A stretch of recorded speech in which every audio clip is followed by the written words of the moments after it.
मदरसों का सर्वे शुरू हुआ है, अब वक्फ की प्रॉपर्टीज के भी सर्वे का शासन आदेश जारी हुआ है सर। देखिए, जो प्रॉपर्टी वक्फ हो चुकी है और उसका गजेट भी इशू हो चुका है, या अगर नहीं भी हुआ है तो सुप्रीम कोर्ट ने का जजमेंट है कि waqf by user also is a waqf property, number 1 point. दूसरा ये है कि आप ये सर्वे क्यों कर रहे हैं भाई? आप ये सर्वे करके जो 1989 के बाद जो प्रॉपर्टीज़ को वक्फ कर दिया गया है, उन प्रॉपर्टीज़ को आप लेने का आपका प्रेस नोट में आप वो जो आपका ऑर्डर है वो कह रहे हैं। सबसे पहली बात तो ये है कि ये ऑर्डर इलीगल है, इसको यूपी सरकार फौरन विड्रॉ करना चाहिए। और क्यों इलीगल है? अगर वक्फ प्रॉपर्टी वहाँ पर इस्तेमाल हो रही है, वक्फ है, तो आप कैसा गवर्नमेंट ले सकती है उसको?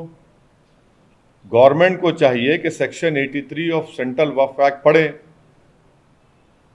आप कोर्ट को जाइए, वक्फ ट्रिब्यूनल को जाइए। नंबर 1, जब प्रॉपर्टी वक्फ हो चुकी है, सरकार लेना चाहती तो वक्फ ट्रिब्यूनल को जाइए आप। दूसरा, आप हाई कोर्ट को जाइए, 226 को इस्तेमाल करिए, सुप्रीम कोर्ट जाइए, 32 इस्तेमाल करिए। कैसे आज आप ये ऑर्डर निकाल रहे हैं और कि स्टैच्यू ऑफ लिमिटेशन अप्लाई नहीं होता क्या इसके ऊपर? आप सर्वे करने का मकसद क्या है? वक्फ प्रॉपर्टीज को आप छीनना चाह रहे, ये आपका असल इंटेंशन है, तो इमीडिएटली आप इस ऑर्डर को विड्रॉ करना चाहिए यूपी सरकार को, योगी सरकार को। और आपका इंटेंशन ये है कि वक्फ प्रॉपर्टीज को छीन लिया जाए, आपको इख्तियार ही नहीं है ये करने का, ये गलत काम आप कर रहे हैं। स्टैच्यू ऑफ लिमिटेशन अप्लाई होता। और एक चीज़ देखिए आप, इसमें जो आप कह रहे हैं कि हम मालूम करेंगे, क्या मालूम करेंगे भाई? आप सिर्फ वक्फ प्रॉपर्टीज को क्यों मालूम कर रहे हैं? आप हिंदू एंडोमेंट बोर्ड के प्रॉपर्टी से उसका भी तो इंक्वायरी करिए ना, सर्वे करिए कि उसमें क्या हाल हो रहा है।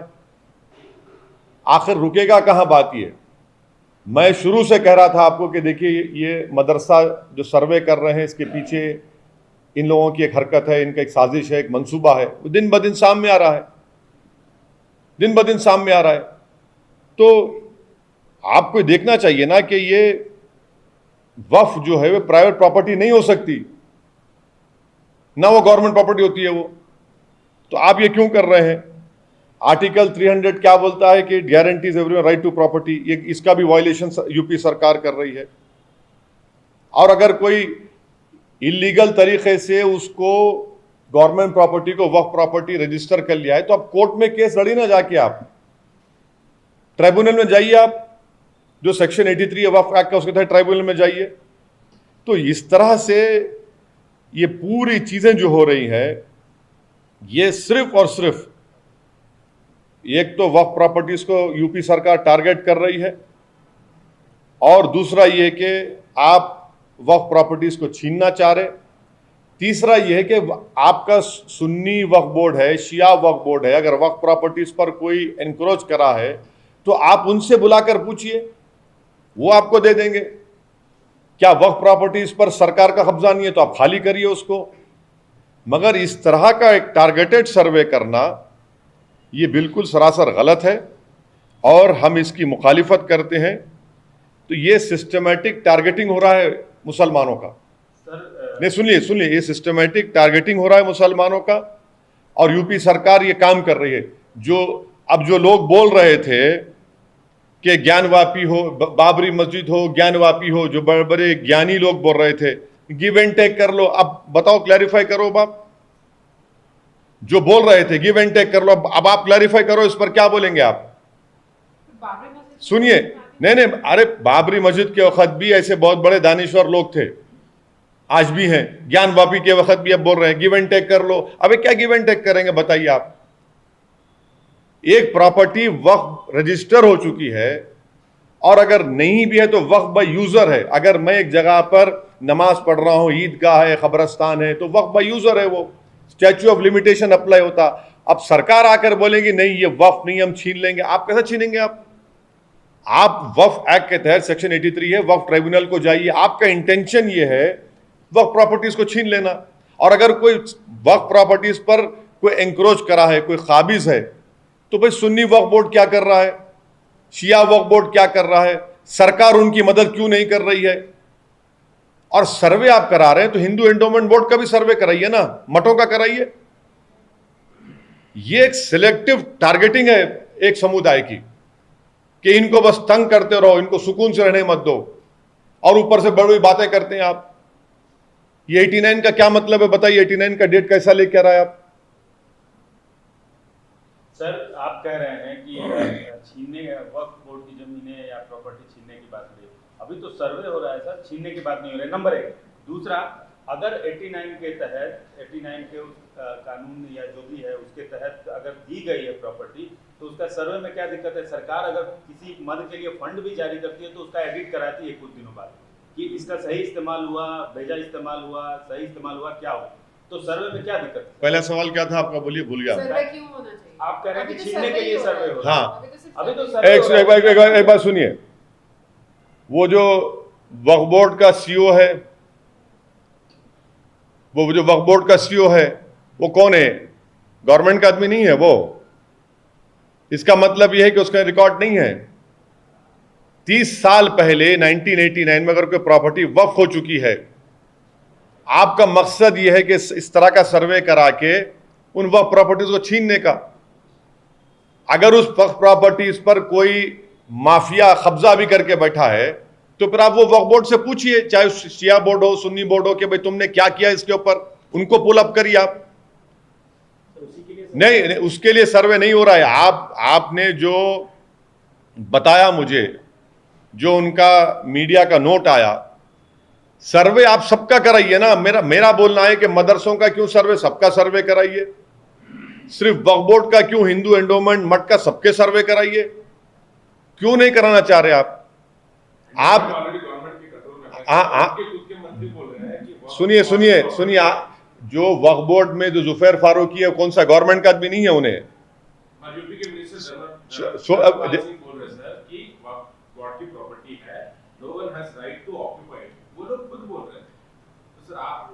आप सर्वे कराने का मकसद क्या है हमको बताइए ना। बोलिए, आप खुद बोलिए, चलिए क्या सर्वे है उसका? तो जो मिस्क्रिएंट्स है, जो ग्रैबर्स है, जिन्होंने ये प्रॉपर्टी वहां से जब्त कर लिया, फिर 1989 क्यों बोल रहे हैं आप 19 जाइए ना, पीछे जाइए, 89 क्यों बोल रहे फिर आप? 89 के तहत दी गई। हाँ, आप सुनिए, जो दी गई है वो वक्फ हो चुकी है। सुनिए, एक मिनट, सुनो। जो दी गई वो तो वक्फ हो चुकी है, रजिस्टर्ड हो गया, गेजेट इशू हो गया उसका, नंबर 1, राइट। अब उसका अगर एंक्रोचमेंट अगर उस पर है तो फिर वो सुन्नी वक्फ बोर्ड और शिया वक्फ बोर्ड क्या कर रहा है? गवर्नमेंट को पावर से उनको बुलाकर पूछिए कि भाई ये आपके पास कितनी प्रॉपर्टीज पे एंक्रोचमेंट हुआ 89 के बाद, लिस्ट दीजिए, आप उनसे लीजिए ना। जब एक वक्फ बोर्ड इंडिपेंडेंट ऑटोनोमस बॉडी है, आप उसके राइट्स के ऊपर कैसे जाते हैं? आप कैसे राइट छीन सकते हैं उनका? और अगर सरकार अगर ये कह रही है कि नहीं वो वक्फ की प्रॉपर्टी नहीं है, गवर्नमेंट की है, तो आप सेक्शन 83 वक्फ एक्ट का है, आप जाइए हाई कोर्ट जाइए 226 में। सर, आपने सिस्टमेटिक टारगेटिंग की बात की है माइनॉरिटी मुस्लिम समाज की उत्तर प्रदेश में। पहले आपने अपोज किया मदरसा का सर्वे, अब उसके कुछ दिनों बाद मदरसा का सर्वे शुरू हो चुका है, अब ये हो रहा है, तो आपको क्यों लगता है सिस्टमेटिक टारगेटिंग हुई है? ऐसा आखिर लगता है? सर्वे तो जानकारी जुटाने के लिए होता है, जानकारी इकट्ठा कर रही है नहीं, चलिए आपकी बात को मान लेते हैं, सर्वे हो रहा है, सर्वे सबका कराइए ना। कौन रोक रहा है सर्वे कराने से? सर्वे आप क्रिश्चियन ऑर्गेनाइजेशंस का कराइए, हिंदू एंडोमेंट का, हिंदू मठ के जमीनात का करवाइए, कौन रोक रहा है आपको? और हम आपसे कह रहे हैं कि 89 के बाद जो प्रॉपर्टीज वक्फ में रजिस्टर हो चुकी है, जो जहां पर वक्फ के वाकिफ के मंशे के मुताबिक उसका इस्तेमाल हो रहा है, तो आपका इंटेंशन सरकार का है कि वह प्रॉपर्टी छीन ले वक्फ बोर्ड से। आपको लगता है कि इससे और ज्यादा कंट्रोवर्सी शुरू होगी, विवाद होगा? सुनिए, मल्टीपल क्लेम्स आए। मेरा बोलना है कि क्या सुन्नी वक्फ बोर्ड नहीं है, क्या शिया वक्फ बोर्ड नहीं है? आपने उनसे पूछा कि कितने प्रॉपर्टीज पर एंक्रोचमेंट हुआ है? सर यही नहीं, एक सुनो सुनो, आपने उनसे क्यों नहीं पूछा? उसमें सुन्नी वक्फ बोर्ड में तो उत्तर प्रदेश सरकार का आदमी बैठा हुआ है, उनसे पूछा आपने? आप ये सर्वे सबका कराइए, आप क्यों नहीं कराना चाह रहे सबका सर्वे? आखिर क्यों तकलीफ हो रही है आपको? उत्तर प्रदेश सरकार को सबका सर्वे कराइए ना, सब हर समुदाय का जो रिलीजियस प्रॉपर्टीज है सबका करवाइए, आप क्यों नहीं करवाते? आपको मालूम हो जाएगा। सर जब वक्फ बोर्ड एलिगेशंस फेस कर रहा था, वक्फ बोर्ड भी कराएंगे ना सर, क्यों एंडोमेंट फेवर डिस्ट्रिब्यूशन इसमें कराते हैं? वक्फ बोर्ड एलिगेशंस कहां फेस कर रहा? कहीं तमिलनाडु में कहां? फेस कर रहा है, देखो, यूपी में फेस कर सुनिए रहा है। सुनिए, आपके टीवी चैनल का एजेंडा हो सकता, वो यूपी का एजेंडा है, नहीं मालूम मेरे को, मगर मैं यहां पे आपको ये बोल रहा हूं कि ये छोटा एनआरसी दोबारा है। ये आप वक्फ प्रॉपर्टी को एक एनिमी प्रॉपर्टी की तरह ट्रीट कर रहे हैं। आप 1995 एक्ट क्लियरली बोल रहा, once a Waqf always a वक्फ। क्या आप सर्वे करा के उसका लीगल स्टेटस चेंज कर सकते हैं? आप बताइए। नहीं कर सकते ना, नहीं कर सकते। अरे तकलीफ क्या, तकलीफ क्या? आप मेरे प्रॉपर्टी का नेचर चेंज नहीं कर सकते। एनआरसी से क्यों कंपेयर? अरे फिर आप ये डेटा जमा कर रहे हैं, आप सब चीजों का, आप मदरसा का डेटा जमा कर लिए, अब आप वक्फ का डेटा जमा कर रहे हैं, आप तो उसी राह पे जा रहे हैं। एनआरसी ये बैकडोर एनआरसी है आपका। ये छोटा एनआरसी है ये भी। डेप्यूटी सीएम ने खुद कहा है कि मुस्लिम को ये प्रॉपर्टीज नहीं मिले हैं, मोस्टली जो माफिया है उनको ही मिले हैं प्रॉपर्टीज, उसके लिए ये देखिए, माफिया हो ना हो, अगर एंक्रोचमेंट है तो सुन्नी वक्फ बोर्ड, शिया वक्फ बोर्ड क्या कर रहा है? सुन्नी वक्फ बोर्ड, शिया वक्फ बोर्ड क्या कर रहा है? सुन्नी वक्फ बोर्ड में जो ऑफिसर है, जो जिम्मेदार है सुन्नी वक्फ बोर्ड का, वो तो यूपी सरकार का आदमी बैठा हुआ है। चलिए, अगर आपको उनको निकालना है ना, कैसे निकालेंगे आप उनको? चलिए मान भी लिया अगर एंक्रोचमेंट हो, कैसे निकालेंगे उनको आप? उनको सेमरी एविक्शन पावर्स दीजिए, चलिए वक्फ बोर्ड को आप। एनआरसी से क्यों सर, कंपेयर? बिल्कुल है, डेटा है, बिल्कुल बिल्कुल है, बिल्कुल बिल्कुल, ये बिल्कुल है, इसमें कोई दो राय नहीं है, बिल्कुल है। ये छोटा एनआरसी है, ये कंटिन्यूइंग है ये, क्योंकि आप वक्फ प्रॉपर्टी को एनिमी प्रॉपर्टी ट्रीट कर रहे हैं। अगर किसी 89 के बाद जो प्रॉपर्टीज रजिस्टर हुए वक्फ प्रॉपर्टी, उसमें एंक्रोचमेंट हुआ या माफिया हुआ है, तो आप वक्फ बोर्ड को सेमरी एविक्शन पावर दीजिए ना। चलिए, अच्छा सुनिए, समरी एविक्शन पावर दे दीजिए, चलिए, कौन रोक रहा है आपको? दीजिए, चलिए, वक्फ बोर्ड को इलेक्शन पावर्स होता है। समरी एविक्शन पावर्स दीजिए। आप क्यों नहीं देते उनको? आप नहीं देना चाह रहे उनको? NRC is a completely different. नहीं नहीं, आप डेटा जमा कर रहे हो। हां, डेटा तो एनआरसी क्या है? एनआरसी क्या है? वही है, एनआरसी वही है। आप डेटा जमा कर रहे हैं, आप डेटा जमा करके उसका इस्तेमाल करेंगे। क्या सर्वे कराने से कोई लीगल स्टेटस चेंज होता? वक्फ प्रॉपर्टीज का नहीं होता है। और अगर कोई वहां पे एंक्रोचमेंट कराए तो भाई आप उसको निकालने के लिए सुन्नी वक्फ बोर्ड से, शिया वक्फ बोर्ड से क्यों नहीं पूछते? आप उनसे पूछिए, वो एक ऑटोनोमस बॉडी है। आपने क्या किया बताइए आप? सर, समाजवादी पार्टी उत्तर प्रदेश में विपक्ष में है, वो ऑलमोस्ट लगता है कि इस सर्वे के फेवर में है। वो बोलते हैं कि इंक्रोचमेंट हुआ तो सर्वे होना चाहिए और ऐसा एक्शन होना चाहिए इंक्रोचर पे। आप यहाँ हैदराबाद में हैं, आपकी पार्टी जाके वहाँ लड़ी, लेकिन मेन जो विपक्ष है वो तो फेवर कर रहा है। अब अरे वो मुझसे पूछ लीजिए ना, वो क्या क्या फेवर करते हैं, क्या नहीं करते, उनको ही मालूम। उनका क्या चल रहा है मेरे को नहीं मालूम। मायावती जी बोल रहे हैं कि विपक्ष जो समाजवादी पार्टी वो साइलेंट, वो वहाँ पे। एक बात सुनिए, बाबरी मस्जिद वक्फ थी, हम खो दिए उसको। एक बात याद रखिए कि ज्ञानवापी भी वक्फ है। मैं आपसे पहले भी कहा था कि 1942 में वक्फ हुआ था ये, 1880 में उसका खसरा पानी का रिकॉर्ड है, दीन मोहम्मद का केस है, और ज्ञानवापी में जो प्रधानमंत्री ने उसका मॉडर्नाइजेशन, रिनोवेशन किया, उसमें चेंज ऑफ प्रॉपर्टीज हुई है। अगर किसी वक्फ प्रॉपर्टी पर कोई माफिया इंक्रोच करके बैठा है तो सुन्नी वक्फ बोर्ड क्या कर रहा है, शिया वक्फ बोर्ड क्या कर रहा है? क्या उसमें सरकार के आदमी नहीं है?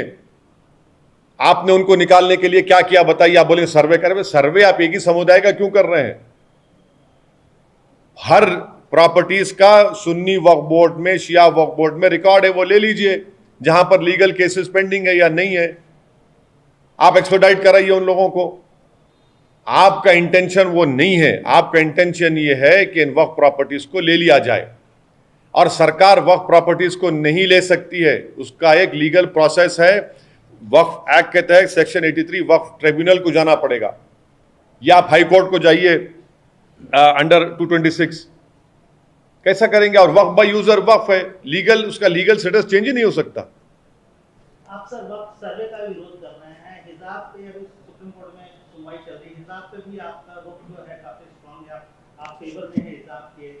विश्व के अलग अलग देशों में हिजाब को लेकर काफी प्रोटेस्ट हो रहे हैं, खासतौर पर ईरान में। तो आप नहीं, मेरे को क्या, नहीं नहीं नहीं नहीं, मुझे क्या करना है ईरान से? नहीं, मुझे मैं आपके राष्ट्रवाद को क्वेश्चन कर रहा हूं।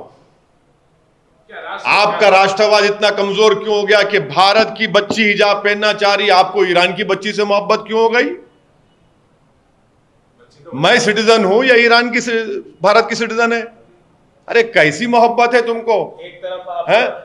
अरे आपको, आप लोगों को मोहब्बत होनी चाहिए भारत के नागरिकों से, उनके फंडामेंटल राइट से, मगर आपको ईरान की फिक्र है, ईरान की फिक्र है। अम्मा यार, कर्नाटका की बच्ची भारत की नागरिक है, आपको भारत के लोगों से मोहब्बत क्यों नहीं है? ईरानियों से मोहब्बत इतनी क्यों हो गई? पेट्रोल मिल रहा बोल के ईरान से आपको, या चबहार पोर्ट हम लोग बना रहे हैं? आपको मोहब्बत होनी चाहिए, आपका राष्ट्रवाद होना चाहिए कि भारत के नागरिक को फंडामेंटल राइट्स मिले। आपको हिजाब पहनता है नहीं पहनता, वो भी तो चॉइस है ना, वो भी तो चॉइस है। अब कोई बच्ची भारत की बोल रही है कि मेरा चॉइस है, कॉन्शियस डिसीजन है, एसेंशियल रिलीजियस प्रैक्टिस है, राइट टू प्राइवेसी है, प्रोटेक्शन ऑफ कल्चर है, मैं पहन रही हूं। ये सब ठीक है, इम्पोजिशन नहीं होना चाहिए ना सर। अरे इंपोजिशन कहां है? एक बच्ची पहन रही है तो आप लोग बोल रहे नहीं नहीं पहनना। आप कौन होते भाई आपकी चॉइस मेरे पे जबरदस्ती करने वाले? इंडिया है, ईरान की बात ईरानियों से करो जाके। आपको लग रहा है क्योंकि हम तेल ले रहे हैं क्या वहां से, हिस्सा से आपको बहुत बड़ी मोहब्बत हो गई ईरान से? ठीक है सर, पर अभी सुप्रीम कोर्ट में भी तो हियरिंग हाँ है, हियरिंग है ना, हियरिंग है, उसमें क्या बुरी बात है? हियरिंग हो रही, सुप्रीम कोर्ट के ऑनरेबल जजेस सुन रहे हैं, डबल बेंच पे चल रहा है, हर पक्ष अपनी अपनी बात को रख रहा है, उसमें क्या बात है? सर, अभी एक बहुत ही इंटरेस्टिंग वाकया हुआ है सुप्रीम कोर्ट में। सुप्रीम कोर्ट ने एक टिप्पणी की है भड़काऊ बयानबाजी से जुड़ी याचिकाओं की सुनवाई के दौरान। एक मिनट लूंगा। Justice KM. जोसेफ ने कहा है कि टीवी भड़काऊ बयानबाजी का प्लेटफॉर्म बन गया है। एंकर की ये जिम्मेदारी होनी चाहिए कि बहस में कोई भड़काऊ बात ना हो, वो कुछ गलत करेंगे तो उसका नतीजा भुगतान होगा। प्रेस की आजादी अहमियत रखती है। रुक जाइए, समझ गया मैं। अब आप लोग क्या बोलेंगे इस पे? ये सवाल मेरा आप लोगों से, सब लोगों से। आपके टीवी के एंकर क्या बोलेंगे? अब बोलो आशीष, बोलो प्रसाद साहब, बोलो सुमित, बोलो अनेरी, बोलो, आप बोलो। आपके एंकर को पढ़ के सुनाइए, ज्ञान दीजिए अपने अपने एंकरों को। इस तरह भड़काऊ बातें मत करो एंकर में बैठकर एज एंकर, या अगर किसी को पागल को या पागल बेवकूफ को बिठाते हैं तो उसको बोलने मत दो इस तरह से। ये तो एंकरों पर इनको तो बोलते हैं सर भड़काऊ भाईजान बोलते हैं। अरे वो तो छोड़ दीजिए, वो सबसे ज्यादा नहीं वो मैं तो सबसे बदनाम मैं हूं, मगर यहां पर टीवी एंकर पर कहा गया है आपको अपने एंकरों को ज्ञान देना पड़ेगा। सोमित, अपने एंकरों को ज्ञान दो। अनेरी, बोलो 9 बजे ऐसा मत करो, थोड़ा ठंडे हो जाओ, बीपी कम करो। ये बोल रहे हैं ना, आप भी बोलिए प्रसाद साहब अपने एंकर को। मेरे से क्यों पूछ रहे हैं आप? आपने सर ट्वीट किया था श्रीनगर के जामा मस्जिद के ऊपर। कश्मीर पुलिस का कहना है कि वो तो कभी बंद नहीं हुई है। हाँ। फिर से कहा है कि नहीं वो बंद रही है। हाँ। क्यों पुलिस बोल रही है कि नहीं उसको बंद नहीं किया गया? नहीं, देखिए जो हमारे सिन्हा साहब ने जो बात कही थी कि मीरवाइज उमर फारूक ना नज़रबंद है ना बंद है, वो खुद ही तय करें कि वो करना क्या चाहते हैं। भाई मीरवाइज घर से निकल नहीं रहा है तो ये बात का क्या है? ये जितनी बात इनकी सच्ची है वो बात भी उतनी सच्ची है उनकी। सर, हाल ही में आरएसएस चीफ ने एक बैठक बुलाई जिसमें मुस्लिम इंटेलेक्चुअल्स ने हिस्सा मसाले आए, कम्युनल हार्मनी इसका एजेंडा बताया गया। अब एक बात सुनिए ना, अगर हम तो नहीं थे उसमें, पर हम पर ही क्यों शक किया जाता है फिर? अब ये लोग जाकर मिले, इनसे पूछिए क्या बात करके आए आप। आरएसएस की आइडियोलॉजी सारी दुनिया जानती है, और आप जाकर आरएसएस से मिलते हैं, तो ये जो मुस्लिम कम्युनिटी में ये लोग जो सो कॉल्ड इलीट तबका है, जो वो करेंगे तो बिल्कुल सच है वो, और हम अपनी लड़ाई पॉलिटिकल राइट के लिए, फंडामेंटल राइट्स के लड़ते हैं तो नहीं, हम बुरे हो जाते हैं। तो ये जो इलीट तबका है, जो अपने आप को बहुत ज्ञानी समझता है, जिनको रियलिटी से ताल्लुक ही नहीं है, कोई जमीन पर क्या हो रहा है उनको नहीं मालूम, जो आराम से अपनी जिंदगी गुजार रहे हैं, और आप जाकर मिलते हैं आरएसएस के चीफ से। ठीक है, आपका डेमोक्रेटिक राइट है, मैं क्वेश्चन नहीं कर रहा हूं, मगर आपको तो कोई राइट नहीं है क्वेश्चन करने का हमको। फिर कर्नाटक के स्कूलों में सर हिजाब पे बैन लग गया, लेकिन सरकार का ये चाहती है, सरकार ये सोच रही है कि वहां पर भागवत गीता को इंट्रोड्यूस किया जाए स्कूल में। इसको कैसे देखते हैं? देखिए, आपको संविधान की आर्टिकल 28 को देखना पड़ेगा। संविधान के आर्टिकल 28 1 और 2 ये कहता है कि रिलीजियस इंस्ट्रक्शन गवर्नमेंट और एडेड स्कूल्स में नहीं पढ़ाया जा सकता। ये संविधान का फंडामेंटल राइट का, ये बेसिक स्ट्रक्चर का हिस्सा है। आप कैसे पढ़ा सकते हैं?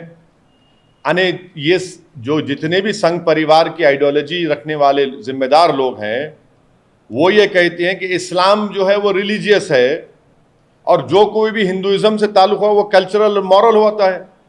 अरे भाई, रिलीजियस टेक्स्ट तो सब है ना, गीता भी रिलीजियस टेक्स्ट है, कुरान भी रिलीजियस टेक्स्ट है, बाइबल भी रिलीजियस टेक्स्ट है, गुरु ग्रंथ साहिब भी रिलीजियस टेक्स्ट है। ये कैसे होता है बताइए? और आप ये कह रहे हैं, क्यों कह रहे हैं कि नहीं इसमें हम even during freedom movement people got freedom from Gita. अरे भाई, सन 57 की जंग आजादी तो उलमाओं ने कुरान और सुन्नत के ऊपर फतवा दिया था। ये कैसे होता है कि इस्लाम की बात आएगी तो नहीं ये रिलीजियस है, और दूसरे हिंदुइज्म की बात आएगी तो आप बोलेंगे नहीं कल्चरल मॉरल है। और सबसे बड़ी छोड़ दीजिए हिंदुइज्म इस्लाम छोड़ दीजिए, आर्टिकल 28 1 और 1 क्या कहता है देख लीजिए। आर्टिकल 28, क्या किसी भी रिलीजियस इंस्ट्रक्शन को गवर्नमेंट या उसके एडेड स्कूल में नहीं पढ़ाया जा सकता? ये साफ है, आप उसका वायलेशन कर रहे हैं खुला खुला। सर, तेलंगाना बीजेपी के चीफ हैं पंडित संजय, उन्होंने सरकार पर आरोप लगाया है कि सरकार एमआईएम की मदद से यहाँ पीएफआई को प्रश्रय दे रही है। अरे छोड़ दीजिए ना, वो बेचारा बकते रहता है कुछ ना कुछ, छोड़ दीजिए बेचारे को। समझ, उसको बेचारा वो बेबहरा हो चुका है, समझ में नहीं आ रहा उसको कि क्या करें, जमीन मिल ही नहीं रही है। बहुत सारी गिरफ्तारियां हुई सर। नहीं, वो सुनिए, गिरफ्तारियां हुई नहीं हुई वो कोर्ट तय करेगा, वो क्या है सच है वो अलग बात है, मगर इसको लाके एमआईएम से जोड़ देना। अरे भाई, तुम्हारे यात्रा में भीड़ नहीं आ रही तो उसका जिम्मेदार मैं थोड़ी हूं। तुम्हारी यात्रा में भीड़ ही नहीं आ रही, तुम पकड़ के ला रहे लोगों को, आ जाओ, ये वो अब उसमें लाके आप उसको टर्न कर दे रहे हैं। तो ये आप करिए, जो करना है करो आपको, मगर तेलंगाना में इंशाल्लाह आपकी जमीन आप नहीं पकड़ पाएंगे। उन्होंने मुख्यमंत्री को चंद्रशेखर रिजवी तो क्या अगर मैं अमित शाह, नरेंद्र मोदी और जेपी नड्डा के बारे में ऐसा ट्विस्ट करके कुछ बोलूं, अच्छा लगेगा क्या? अच्छा लगेगा क्या बताइए? आपको दिक्कत नहीं, सुनिए, दिक्कत का नहीं है। अगर मैं आपका नाम चेंज करके लगा दूं, आपका नाम जो है इतना अच्छा प्यारा नाम है आपका माशाल्लाह, उसको चेंज कर दूं। केसीआर का नाम कासिम। नहीं, सुनिए, देखिए अगर क्या उनके मुंह में जबान है, दूसरों के मुंह में जबान नहीं है क्या? उनको सोचना चाहिए कि अगर वो एक प्रदेश के मुख्यमंत्री के बारे में इस तरह से घटिया अल्फाज और जबान इस्तेमाल कर रहे हैं, तो वो तो उनकी मानसिकता को दिखा रहा है। उनके पास कुछ बचा ही नहीं सिवाय इसके कि गाली बस। वो उनकी मानसिकता होगी। आप क्रिटिसाइज करिए सरकार को, खुल के करिए। नेवल चीफ का कहना है सर कि China remains a formidable challenge and has increased its presence not only along our land borders but also in the maritime domain. ये इनको चाहिए कि प्रधानमंत्री पढ़ ले ये बयान।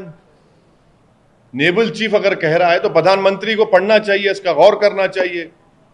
लद्दाख तो यूनियन टेरिटरी है ना, वो तो केंद्र सरकार के तहत ही। वहां का एक कॉरपोरेटर बोल रहा है कि हम जो हॉट स्प्रिंग से चीन और भारत की फौज जो पीछे हटी है, हम पीछे नहीं हटे हैं, चीन पीछे नहीं हटा, बल्कि हमने बफर जोन क्रिएट कर दिया है।